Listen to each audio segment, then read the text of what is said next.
મળતી માહિતી અનુસાર મૂળ ગીર સોમનાથ જિલ્લાના ગીર ગઢડા તાલુકાના વતની અને હાલ સુરતના અમરોલી છાપરાભાઠા રોડ પર આવેલા પાર્થ કોમ્પ્લેક્સમાં રહેતા ચંદ્રિકાબેન કિશોરભાઈ પરમાર છેલ્લા કેટલાક સમયથી માનસિક અસ્વસ્થતાનો સામનો કરી રહ્યા હતા. ચંદ્રિકાબેનના પતિનું અગાઉ માર્ગ અકસ્માતમાં મોત થયું હતું.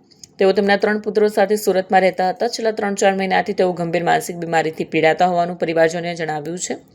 આજે વહેલી સવારે ચંદ્રિકાબેન પરિવારના સભ્યોને જાણ કર્યા વગર ઘરેથી નીકળી ગયા. માતા ઘરે ન દેખાતા ગભરાયેલા પુત્રોએ તાત્કાલિક તેમની શોધખોળ શરૂ કરી.